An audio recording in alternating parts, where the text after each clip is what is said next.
Baby, keep on. Say what? Keep on doing it. Doing what? Right on. Get down. Baby, keep on. Keep on what? Keep on doing it. Doing what? Right on. It's time. Time for what? Oh, time for the Comparison Group podcast. Oh, okay. We're slowing it down a bit. I like that. Come on. Get a little closer to your speaker. Right on. There you go. Yeah. Dance with me. Let's get relaxed. Let's get thirsty for information. Let's get thirsty for differing opinions and viewpoints. Let's get thirsty for discussion and not debate. Let's discuss the results of perception and reasoning and how it applies to a cognitive approach to psychology that emphasizes internal mental processes. That's so hot. I want everyone listening right now to promise me 3 things. Number 1, you will subscribe for free to Apple Podcasts, Spotify, Google Podcasts, Amazon Music, or Pandora. Number 2, you will share the show by copying and pasting the link on your social media. And number 3, you will put your clothes back on, because I know you took them off by now. Come on, let's start the show. I've got to keep you pleased in every way I can. Gonna give you all of me as much as you can stand. Make love to you right now, that's all I want to do. I know you need it, girl, and you know I need it too. 'Cause I found what the world is searching for. Here, right here, my dear. I don't have to look no more. In all my days, I hope and I pray for someone just like you. Why do I insist on being so silly? This is a serious political podcast, for goodness sake. Thank you at least for taking it seriously and sending me such intelligent comments. You continue to encourage me that there are, in fact, intelligent, middle-of-the-road, reasonable people left in the country. People that believe or people that realize consistency means being consistent in your criticism or praise. Consistency means being critical of either party or person within that party when it's warranted. Being normal and smart means being willing to admit when you're wrong. That's what I'll get to in this episode. I told you last episode I would point out some things I have gotten wrong on this podcast. We're about 60 episodes or so in, depending on which platform you choose to go to listen. For some reason, Apple Podcast has a different number of episodes than Pandora does, but so be it. But I figured if I pat myself on the back for when I got it right, wouldn't it only be fair to admit to some things I got wrong? Wouldn't it be nice if pundits, talking heads, politicians, and journalists did that more often, not just when they were forced to admit when they were wrong? So before I get to that, things I've gotten wrong on this show, a few comments from last episode. Some people agreed with my suggestions to help bring down inflation. Some people felt I was being unrealistic and elitist by just telling people, stop spending. First of all, I didn't say start reusing toilet paper. Wipe your butt with both sides. I didn't suggest washing the top half of your body one day and the bottom half the next day to save on your water bill. I simply suggested, based on available data, it appeared people had not changed their spending habits very much, at least up to the first quarter of this year. And maybe we should start to think proactively, given the way things seem to be trending in the economy. Maybe we should pull back on the spending a bit where you can. Just where you can. That's all. That's all I was suggesting. Also, in the last episode, I was pretty hard on consultants and the Politico type and advisors. Really all of these people. Talk show hosts, talking heads, editors, opinion writers. I absolutely have a grudge against them right now, mainly because they don't answer me on Twitter. And I'm man enough to admit it. Part of it is jealousy. I'm jealous that these people are insiders and they have access to information I don't and connections I don't, and they get a level of respect I don't. They get to tweet things like, can you imagine if Barack Obama had done fill in the blank? And they get 50 gazillion likes. I'm a nobody. I accept that. But I can't accept that these people can just be wrong all the time and keep their jobs. You just go back and listen to their past radio shows, past podcasts, read old articles, watch old interviews. And some of these people are constantly wrong, mainly because they have a political bias. And their political bias outweighs common sense. So yes, my bitterness and frustration came out in the last episode, and I apologize if I was being too lectury or too, what's the word I want to use? I hear it a lot sometimes in political podcasts, and it drives me crazy. What's the word? I can't think of the word now. Condescending. That's it. Condescending or smug. I don't like it when I get the feeling that that's how I'm being talked to through the radio, so I certainly don't want to talk to people like that. But here I go. I'm about to do it now. Prepare yourself. Because sometimes you just can't help it. Sometimes to make a point, you just can't help it. I hate being dismissed by people on Twitter when I pose a direct question to them because I'm not an insider or because I don't have enough Twitter followers. They don't know who I am. They don't have to know who I am in order to respond to me. They don't know who any of the people are on Twitter that they respond to because they tweet things that they like. But when I see someone, an economist, a well-paid, high-paid economist, tweet something out like unionize everything, I'm going to respond. And I'm going to respond, okay, unionize everything? Then what? Increase wages, correct? Wages for entry-level people? Surely you realize that we'll have to increase wages for every hourly worker up the chain. Then better working conditions, correct? Will the better working conditions come with a cost? Can you tell me how much? Then I guess benefits for all hourly employees, correct? Will that be benefits just for the individual employee, or are we including the spouse? Are we including the children? If it's the entire family, that can get costly. Can you tell me how much? Are we adjusting the increased wages for the cost of living in different regions? Because the cost of living is different in Bessemer, Alabama than it is in Staten Island, New York. What if companies start to lobby Congress to create a loophole to allow them to call certain employees subcontractors, thereby avoiding unionization? What happens if my competition doesn't play by the rules? What happens when I go out of business and I have to lay off all my union workers? That's my argument. And it's not even my entire argument. It's a sliver of my argument. And what do I get back in response on Twitter?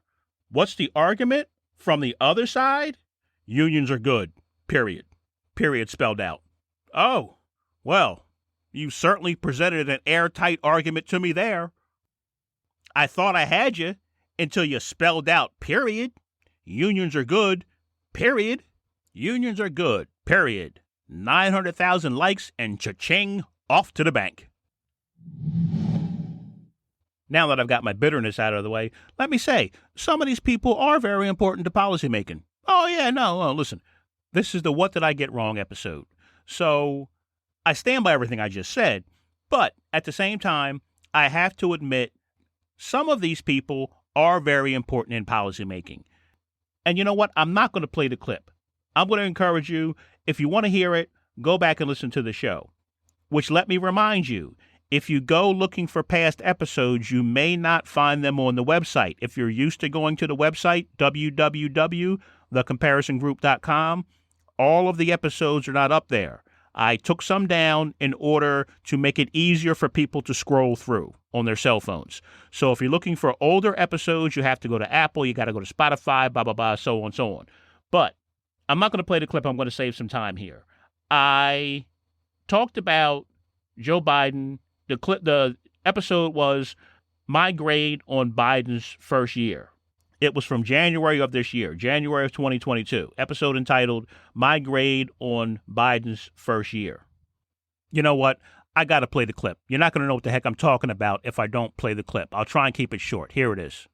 Number two, I'm bringing in more and more now that I have time. I mean, literally, like you, I'm not complaining. It's, 12, 14 hours a day, no complaints. I really mean it sincerely.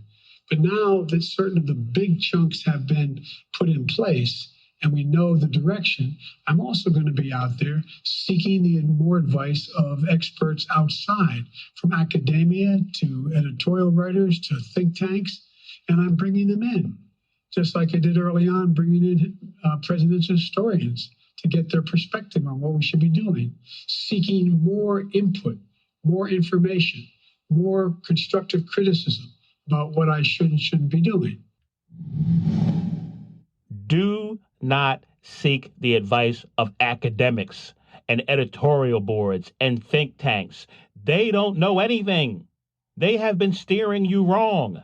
Don't look for constructive criticism from editorial boards. Having too many smart consultants around all the time is what costs Democrats elections. You want to know why there's a shortage of truck drivers? Go talk to truck drivers. You want to know why cops feel the Democratic Party doesn't support them? Go talk to cops. You want to know why the voters of Virginia voted for a Republican governor? Go talk to the voters of Virginia, not the editor of Vanity Fair. So I shrank that clip way, way down. I gave you about 10% of what I actually said in the episode because I was pretty harsh on the consultants, on the think tank people, the editors.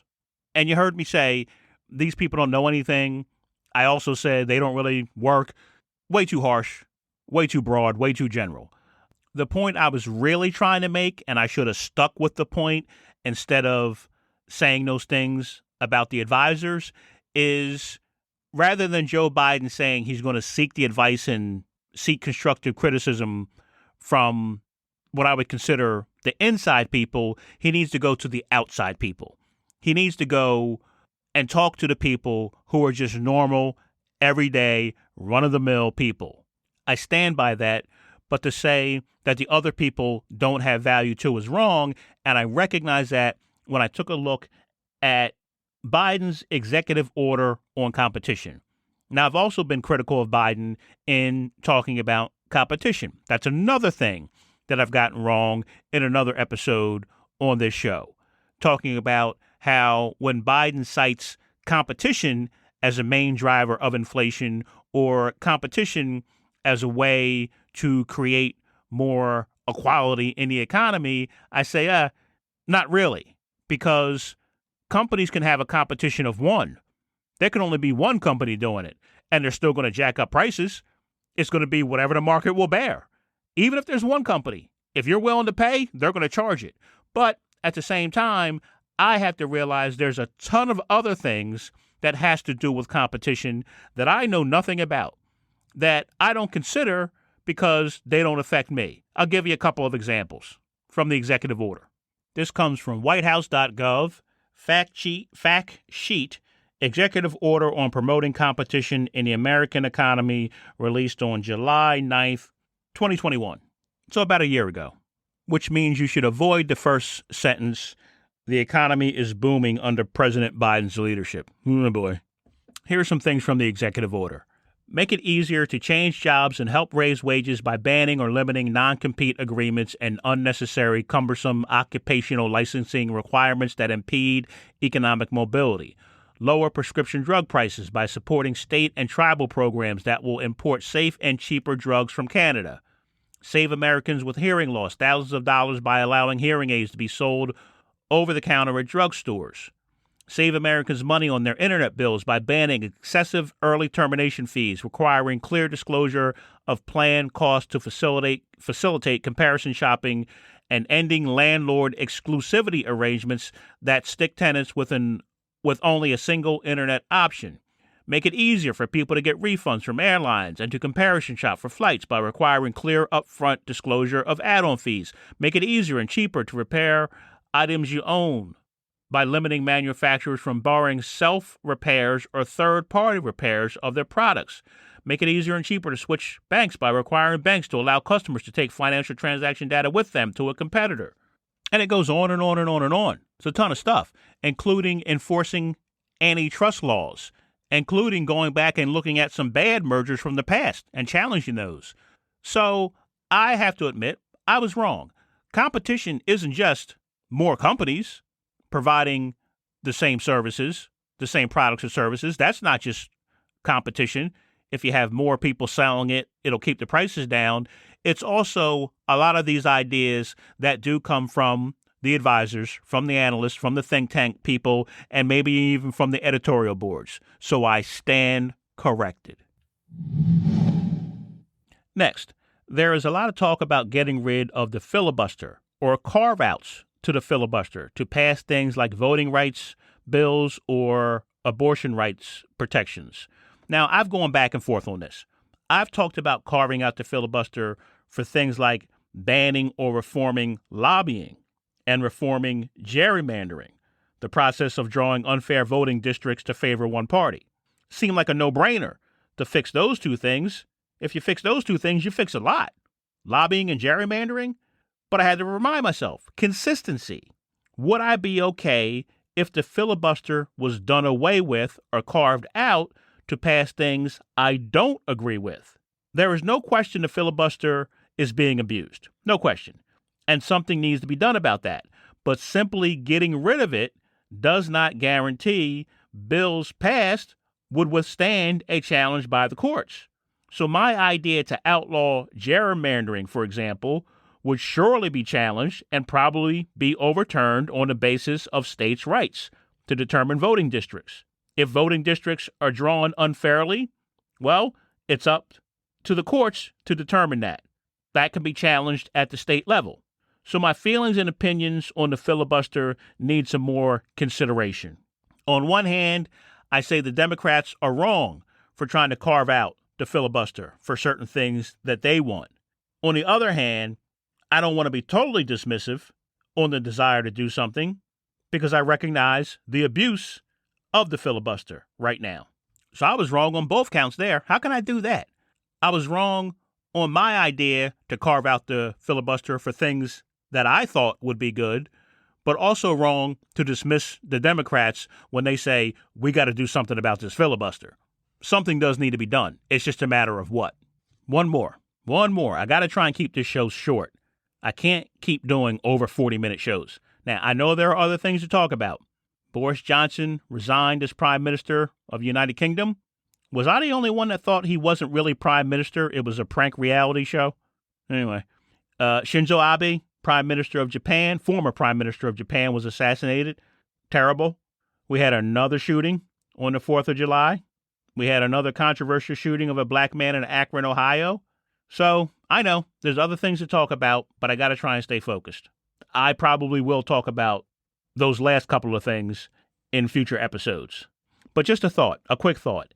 Is it time for the media to change the way they report on these mass shootings? In reference to the shooter, I mean. We know these are mentally ill individuals, so even reporting their names, their motives, their planning process, if there was any, I hate to think there's someone out there watching and thinking, hey, that sounds a lot like me, because we see the similarities between all of these mass shooters. So I hate to think that the media reporting in such great detail who the person was, that they left some kind of a statement, they had some sort of a grudge against a particular race or religion or political party, and then they see someone with those same grudges on TV, and they say, hey, he did it. It's time for me to do it. Look at all the attention, because these things are starting to become too similar. Grocery stores and schools, same weapons. I don't know, just a thought. The media can still give us the information, maybe just not so much detail, and maybe not every hour, on the hour, all day long, for a week straight. That's all I'm saying. Let's get to the final thing I want to talk about that I got wrong. And it's not the only or the last thing I should say I've gotten wrong on the show. I've talked about other things, COVID, positions I've taken on COVID that I've said I've rethought. I would say some of the things I've said about how Biden is handling Ukraine, I would say maybe could stand some correction. But the last thing I'll say, I have been begging, pleading for left-leaning politicians, for Joe Biden to take their message to the people that really need to hear it if you want it to be heard. The people who don't agree with you, the people who don't trust you, the people who are misinformed about you, the people who think you don't respect their beliefs. Since Biden got in office, I have suggested he have a public relations person, not a press secretary.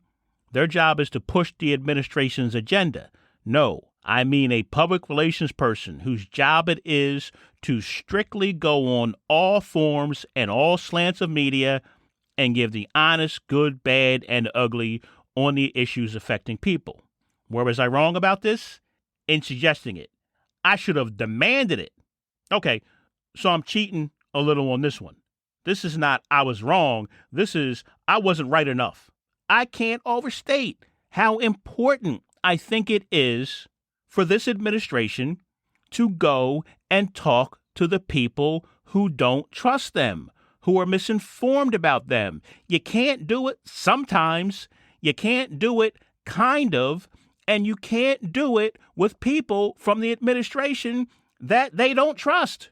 You need a separate person. It can't be the Secretary of Labor. It can't be the Secretary of Transportation. It can't be the Deputy Press Secretary. It can't be the Press Secretary. It has to be a separate person that does work for the administration, but does not push the administration's agenda. And until people see that person who's not pushing the administration's agenda, see them respecting their beliefs, their views, their opinions, their disagreements, until they see that, you can't get your message through to them. The other side of it is, if you only go to the places that are friendly, you don't know how wrong you might be. Listen to this clip from Stephen Colbert. Listen to the welcome Alexandria, Miss Ocasio-Cortez, if you're nasty, Ocasio-Cortez gets on the Stephen Colbert Show. Representing parts of Bronx and Queens, please welcome back to the Late Show, Congresswoman Alexandria Ocasio-Cortez.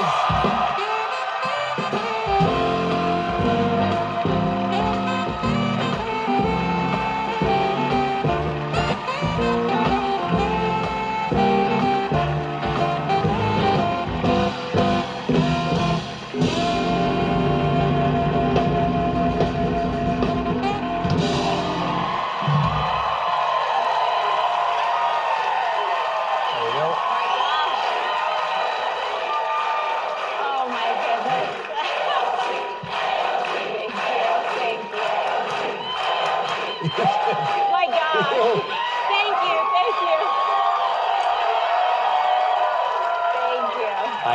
I think that means you should visit more often. Yeah, it seems that way. It's been a while since we've had you here. Nice. How could you possibly not think you're doing a fantastic job when you get a welcome like that? I don't think Barack Obama gets a welcome like that on Stephen Colbert. And he was president for 8 years and left with a 60% approval rating. That's like a 90% approval rating in today's political climate. So I hear that, and I have to ask, what has Alexandria, I'm almost old enough to be president, Ocasio-Cortez accomplished? Now, before you say, you just don't like her, not true. I respect her passion. I respect her intelligence. I respect her sincerity. I have no doubt she believes in her positions. But, if I ask the question, sometimes I'll try and answer it. What has Alexandria left lane must turn left Ocasio-Cortez accomplished? So, from Congress.gov, since 2019, about 3.5 years since she was elected, 24 bills that Alexandria, would I be welcome at the BET Awards, Ocasio-Cortez sponsored, have become law. 24. She sponsored or co-sponsored roughly around 900, okay? 24 have become laws. Here are some of them. To designate the facility of the United States Postal Service located at 60 New York as Joseph R. Lentil Post Office. Postal Service Reform Act of 2022. To designate the facility of the United States Postal Service located at, that's number 3. Number 4, to designate the facility of the United States Postal Service located at, blah, blah, blah, blah, that's number 5. Number 4, to designate the facility of the United States Postal Service. Number 6, Negro Leagues Baseball Centennial Commemorative Coin Act. Number 7, to designate the facility of the United States Postal Service located at blah, blah, blah, blah. Number 8, Greg LeMond Congressional Gold Medal Act. Number 9, Taxpayer First Act. You get the point. That's from Congress.gov. Of the 24 bills that she's been a co-sponsor, over half of them are naming post offices or something. Over half. There are a good many of them. Well, I'm not saying it's not worthy or justified. It's giving out commemorative gold medals. By my count, there were three bills since she's been in office since 2019 that have become laws that would have any meaning in anyone's lives. 3, one a year. I'm not giving her a hard time. I'm saying pizza makers make pizzas. Automakers make autos. Lawmakers are supposed to make laws. So what is she getting that kind of ovation for? That's all I'm questioning. Why is she the face of progressive politics on the left? Why? What has she truly accomplished? And it's early. It's early. She got a long way to go. Young girl. But I'm saying, what's with the reaction? What's with the reaction if you haven't really done anything? Let's be fair. Let's take a look at someone else. Randomly. How about, let's see, Colin Zachary Allred. Hey, another 3-name person. CZA. Colin Zachary Allred. Who the heck is that, you asked? He's a representative, a Democrat from Texas, District 32. Same time frame, 2019, he has sponsored or co-sponsored 31 bills that became law versus 24. 4 of those bills were renaming post offices. Not half, 4.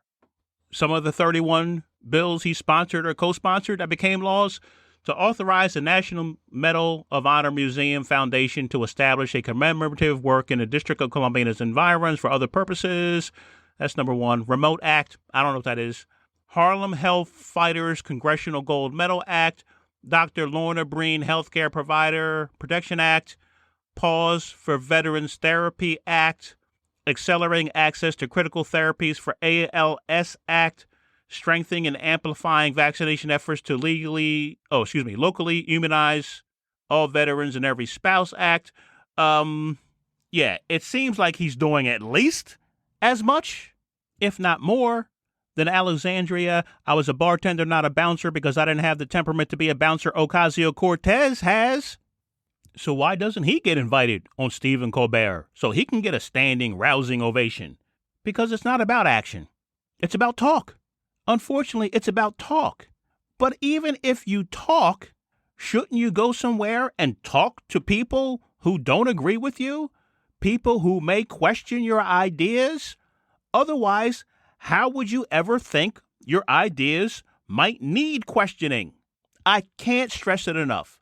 So yeah, I cheated a little bit on this last one because I really wanted to make that point. Because she was just there a couple of weeks ago. And I wanted to make the point when I heard that welcome she got. It's unfortunately about where you go somewhere safe, and what you say when you get there. Say what people want to hear. It's unfortunate. It's a problem. You know, in contrast, I like Stacey Abrams. I've made that clear on the show. I'm a big fan of Stacey Abrams, candidate for governor of Georgia. If she went on Stephen Colbert, I'll bet you she'd get a huge ovation as well. But she would deserve it. Because Stacey Abrams doesn't just talk. The reason there are 2 Democratic senators in Georgia right now has a lot to do with Stacey Abrams. She's actually accomplished some things.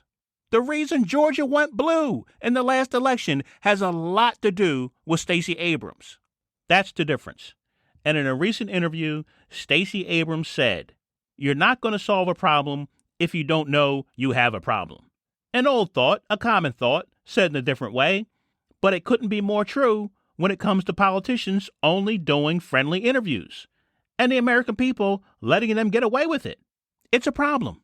How can Democrats not recognize that? I swear, I understand the TV show Westworld on HBO better than I understand the Democratic Party.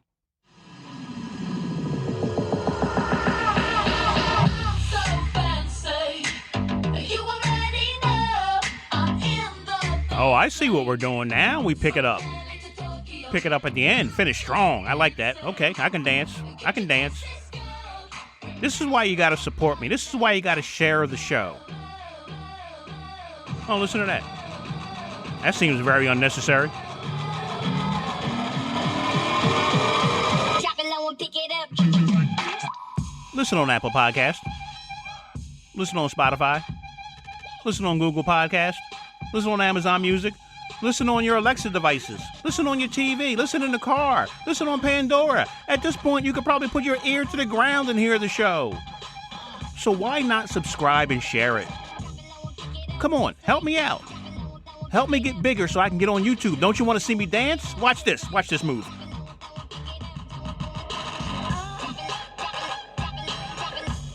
Oh, yeah. You've never seen nothing like that. Thanks for listening. I'll see you next time.